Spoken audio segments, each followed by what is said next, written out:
Right, do you remember yesterday when the European Union came out and said, finally, we are united. We agreed to a financial recovery package to help all the European countries after 100 hours of a summit, which has technically been going around for about 2-3 months.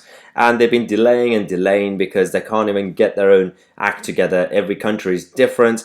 They managed to force the frugal four, the Netherlands, Austria, Denmark, Sweden, and even Finland, to make a tiny bit of a compromise to make them agree to this idiotic plan of borrowing a lot of money and spending it partly via grants and partly via loans to all the countries. Now, throughout this whole process, we've been saying that this is going to be creating more division, especially when it comes to North and South in Europe. Today, we have the latest news that all three branches of the European Union are now clashing. You got the European Parliament, the European Commission, and the European Council.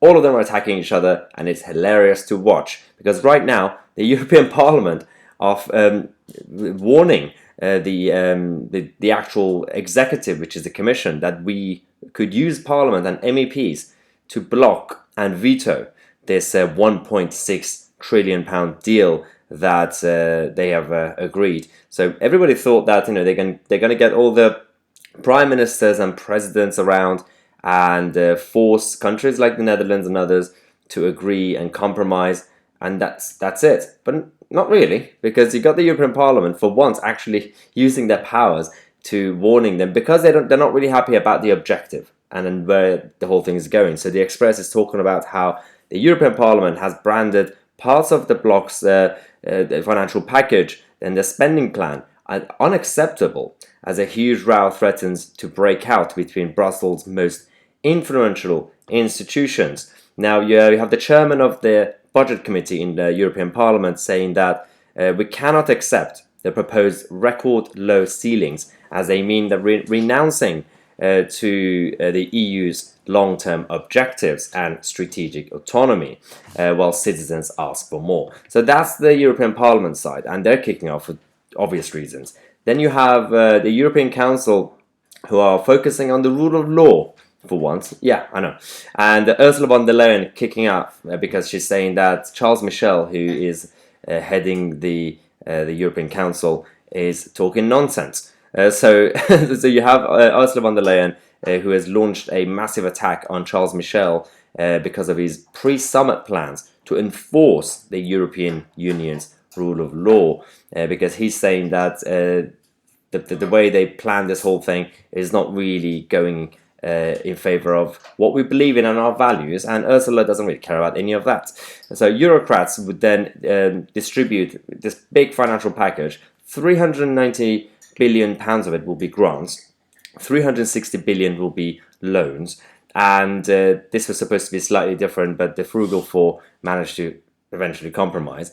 And von der Leyen has said that if you look at the original summit draft, then you can see it was vague. She's talking about Charles Michel's plan and brought together different text blocks that don't necessarily have a connection.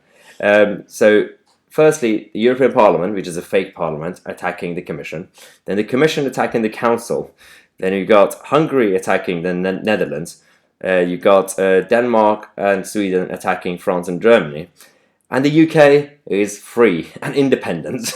So let's just be happy about the actual outcome and what really matters, which is us being free and not involved in this weird gravy train that's going downhill. Now, let's talk about what we are here for. It's Wednesday. We were supposed to be doing this yesterday, technically Monday. We got the questions from the members of the channel. Let's go to the first question. David says, hi Maya, do you think it's time that countries like the UK and America come together to stand against China and let them know that their time is up? So David, right now there's already an alliance that's been formed by the UK, America, Australia, Canada. They were supposed to have New Zealand, but the current Prime Minister is very woke and essentially pro-China. So we're going to have hopefully a summit soon as well on this topic, and all the big four countries are going to get together and do this. So hopefully, yes. Capellan says, hello Maya, do you think the government will change their decision on mandatory face masks? This whole face mask is quite interesting because the guidelines, it says it's mandatory. I think it's going to start soon, or I don't know if I haven't actually gone to shop, but if it's already started, it's going to start in a few days. If it's the same as what they said about public transport, then what they usually do, the government, is they try to scare people and say this is mandatory. So at this moment, you have face masks being mandatory on the tube, public transport, on trains, but it's not actually being enforced. So I have a feeling you're going to have the same situation in shops where technically the guideline says it's mandatory, but in reality, not really. So this is just to scare people to obey, because how else are they going to do it? So I think it should be fine. I think every shop, every staff member is going to be just chilled, and depending on who they are, even Uber and all other kind of apps and cars that you have in London, some of the drivers are very chill. They're like, you don't have to actually put the mask on, depending on who it is. Maria says, hi Maya, will you be attending the rally in London on the 1st of August? We'll be rallying against the cover-up against our children. It would be great to meet you. Actually, yes, Maria, I will be at the rally in London on the 1st of August. So hopefully I'll see some of you there.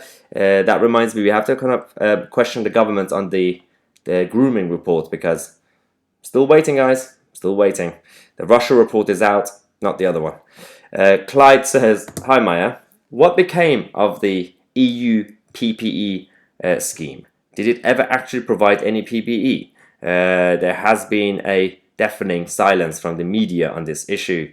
Yes, Clyde, I did dig into this thing a few days ago. We discovered, brilliant. It's actually like typical European Union scheme. It's like massive big government example, which is they tried to do it, they failed. Every country who ordered something from this stupid scheme, they had to wait for weeks and weeks and until they receive anything. At the end, it's actually failed.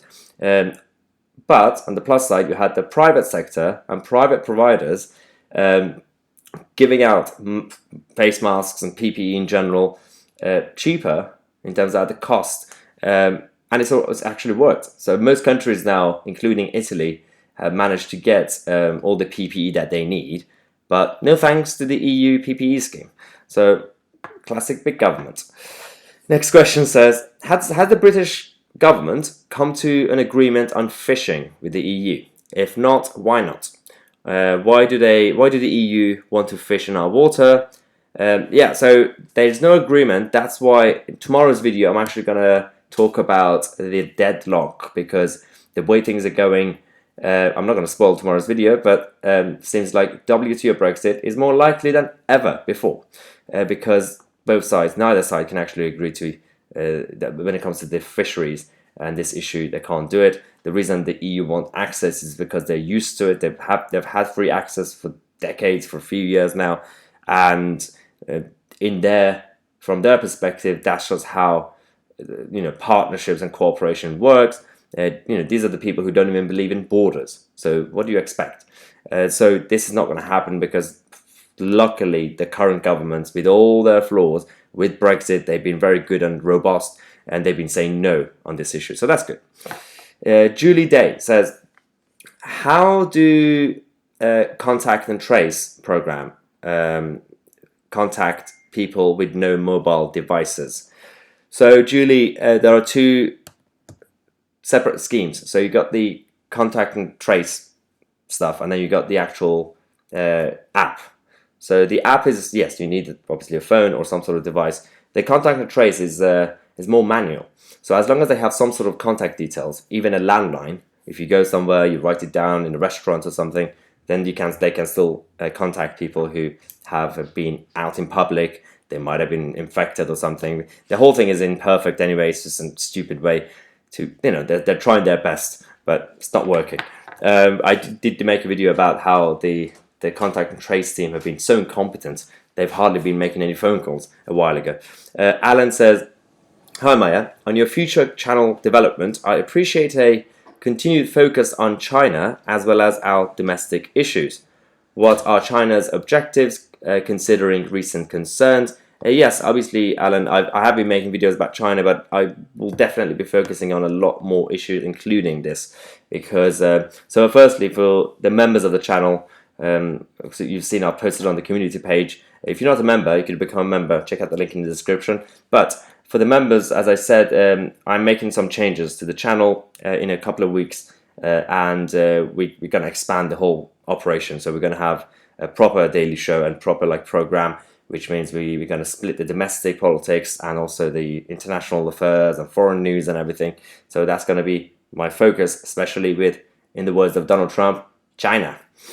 So Philip Page says, "Hi Maya, do you think Matt Hancock is slowly making himself unemployed with his incompetence and clear lies over the handling of the numbers of people losing their lives and vaccine?" So Philip, the whole issue with, especially with this, the cover up and the line about the numbers. So this is technically not Matt Hancock. I'm not the biggest fan of Matt Hancock, as most of you know. He's a bit of a wet Tory. But in his defense, it's actually Public Health England and then the NHS who have been running these operations. They lied about the numbers because they messed them up, and they've been incompetent with everything else as well, especially with PPE, with the PPE program. And so Matt Hancock obviously is the health secretary. He manages the Department of Health. You've got the NHS, and they have their own buses, and then you've got the Public Health England, and they obviously have to respond to Matt Hancock. But Matt Hancock doesn't really wake up every morning to do the work because they have their own divisions, and this is why there's now an inquiry that Matt Hancock and Boris Johnson are starting into Public Health England. And I think the way things are going, we could see potentially the end of Public Health England, because it's one of the most stupid governmental bodies that we have. It's useless. We don't need it. We didn't have it before. It's only been going around since 2013, and it's time to close it down, because what's the point? It's a waste of money. But as I said, I'm not Matt Hancock's biggest fan, and we could have better health secretaries, but he hasn't been too bad. He's trying his best, and he's a punching bag for the government. He's good at. They just send him out to defend the government lines. Actually, to be fair, he's not as bad as other health secretaries that we had on that front. But the scandals that we had was primarily coming from care homes, Public Health England, and the NHS.